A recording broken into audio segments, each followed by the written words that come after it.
Hello, everybody. I am Tristan Hurst, And I am Grayson Baylor. and we are Kitchen Fire Podcasts. Today, we are going to be uh, comparing and analyzing the show The Bear through the lens of the class The Good Life, which is taught by Professor Mark Perez at JWU. Episode 1 will be covering the part of The Good Life that covers crisis of meaning. Take it away, Grayson. So, The Bear is essentially a story following the life of Carmen, also known as Carmi Berzado, and his experiences in the culinary industry. He starts the show working in this huge, widely famous restaurant in New York, top of the game. He is at the top of the culinary industry, and then he gets the news that his brother has unfortunately killed himself and left him the family business that's been in the Berzado family for 70 years. Upon hearing this, he immediately drops everything and returns to Chicago and takes it over. And he faces a lot of challenges, a lot of strong personalities, a lot of strange personalities. But at the end of the day, he gets through it, and well, he himself has his own problems, and it's really just a show facing about the issues of life and how to have really a good life.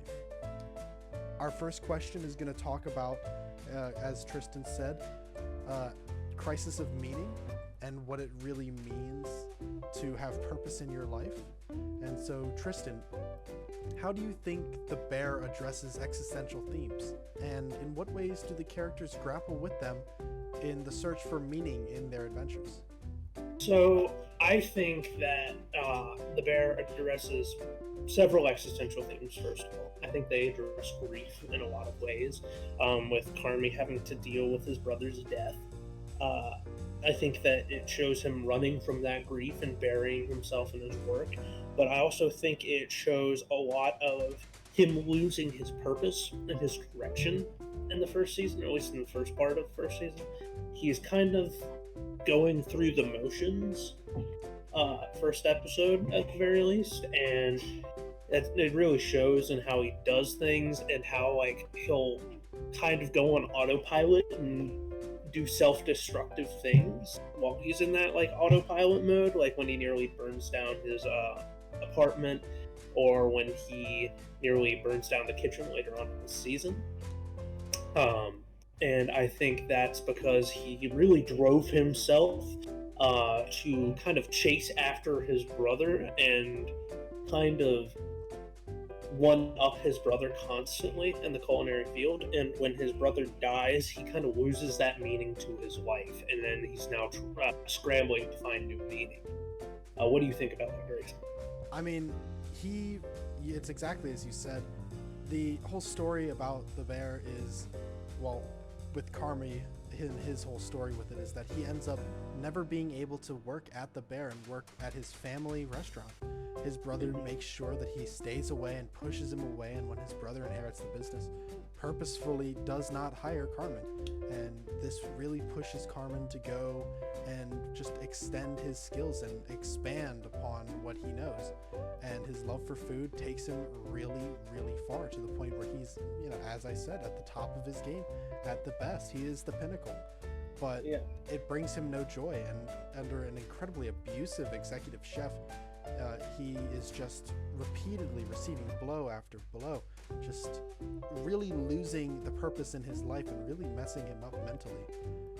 But when his brother dies and he has to return, he loses that drive. That not to say that he doesn't put in a lot of effort with the beef, which is the restaurant that he inherits, but he really lost that purpose when That you spark. yeah, when you vilify, and I hate to say it because it's very clear that the Berzado family loved each other very much, but when you lose somebody that you've vilified for so long and you've really pushed to make sure that everything you do is about showing them up, and suddenly they're gone, well, if you based everything off of that, what do you do then?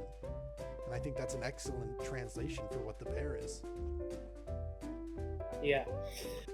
Um, I want to touch on you mentioned Mikey, and I would like to touch on Mikey. I think Mikey is a phenomenal example. He was not shown at all in the first season, physically, or very very briefly, if he was, um, at all. I think he was, but he is a phenomenal example of what a lack of meaning can do to a person.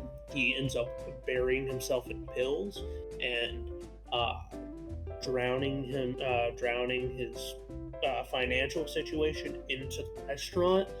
Uh, what I believe there is a article called "America the Anxious," which has a quote that says that people in America spend more time, emotional energy, and money in the quest for contentment than any nation on earth. And I think that is a phenomenal. Um,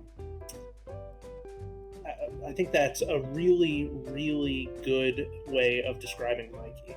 He has poured so much time, money, effort, happiness into this restaurant, and it's given him nothing in return to the point that he loses complete faith and just ends himself. Um, as dark as that is. And then in another article, um, a statistic is said that depression is on the rise in the U.S., especially among young teens. This was published by Columbia Mailman School of Public Health, uh, and it states that the results of a survey show that depression increased significantly among persons in the U.S. from 2005 to 2015, from 6.6% to 7.3%. When you calculate in how much of the actual population that is, that's massive. And it shows how many people are actually being affected by this, and that this kind of crisis of meaning, I think, is happening not just in the story of the bear, but even everywhere in real life, and that's really eye-opening to see. Yeah, I mean, you see so much symbolism in the bear. I mean, yeah, the bear itself. The bear itself, yeah.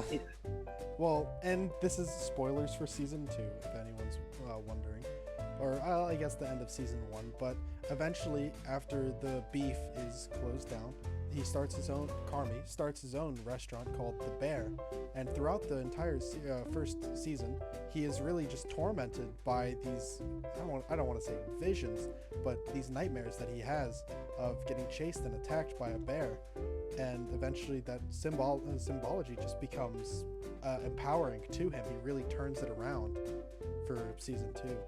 Yeah, the symbolism, I think, of that, and then that was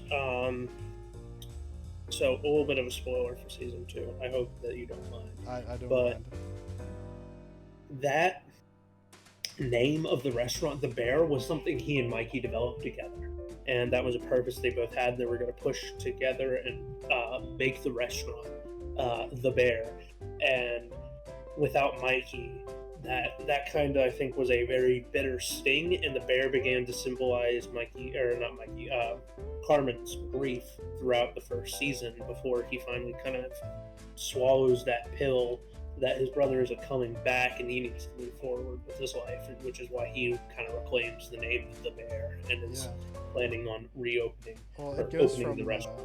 In what I understood, it goes from this grief and this really hard, as you said, pill to swallow.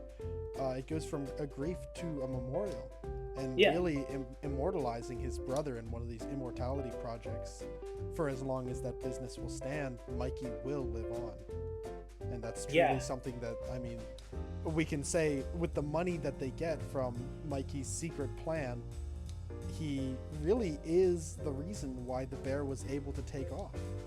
I mean, of course he did it in a weird way, and of course Richie can be to blame for some of the money problems, but with the money that was stashed away in the tomato cans, Mikey really did participate and create his own immortality project through Carmen and the rest of the chefs.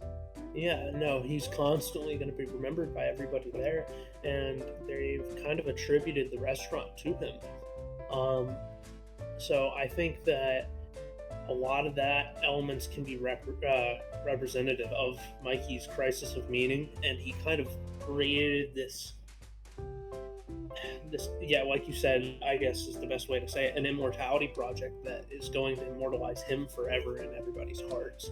Um, so, are there any? In what situations would you say do the characters face challenges or uncertainties in the series, and how do they respond to those situations? How does the resilience or lack thereof reflect the exploration of meaning in their lives? What do you think? Well, I don't think any of the characters particularly deal with stress exactly in a That's healthy funny. way. Okay, I think, yeah. I okay, love the that's all. question. No, it's a great question because it just leads so well into that crisis of meaning. I mean, we can take in the season, he almost burned down. Carmen almost burns his apartment to the ground, and that's horrifying. And luckily, he saves it, and he just snaps out of it. Everybody in that series or most of the people in that series are chain smoking Yeah, constantly to deal with their stress, and that's just an incredibly unhealthy coping mechanism. or I think doing that something worse, yeah, or doing something or worse. selling it out the back.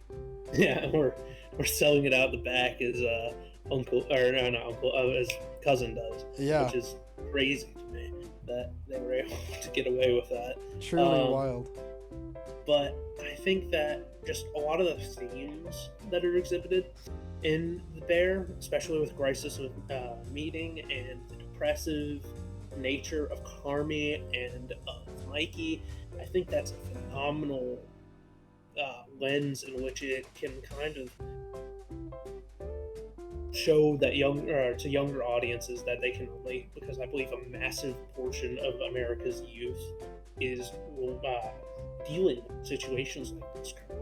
Yeah, I mean, as we even talked about in class, there was when we all asked, "Is our generation, or I suppose, is our generation happy?"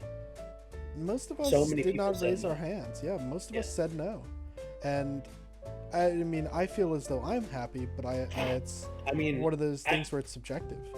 I wasn't, at least back during the beginning of the course. I was depressed. I was contemplating a lot of unhealthy thoughts, and I watched The Bear back then in that mindset, and it was very much almost therapeutic.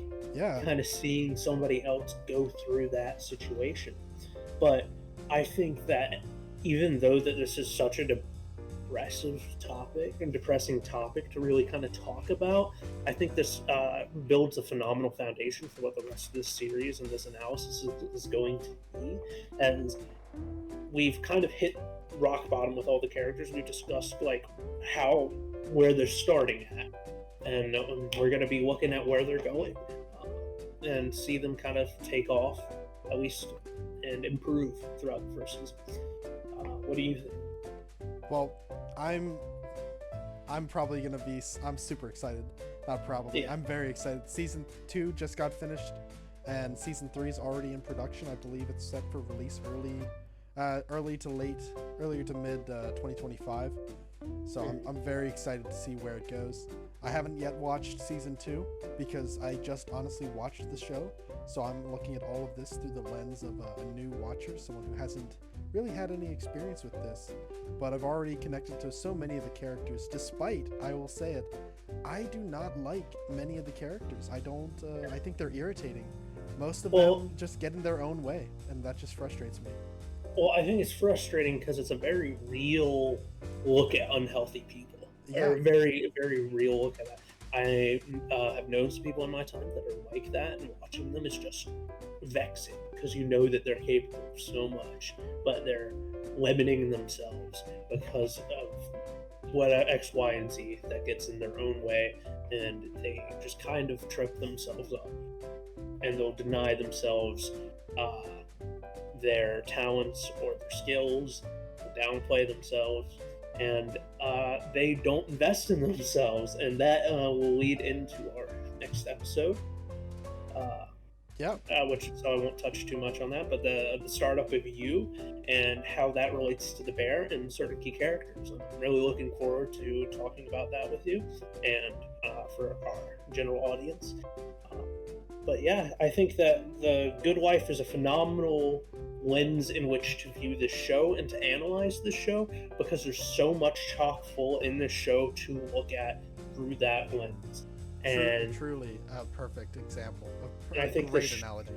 And I think this show can help a lot of people digest the themes that are kind of shown in The Good Life and give kind of concrete examples of things that we talk about. So, I think that's it for this episode, and we will see you again next episode. I'm Tristan Hurst. And I am Grayson Baylor, and catch us next time for episode 2, where we talk about the startup of You through the lens of the bear.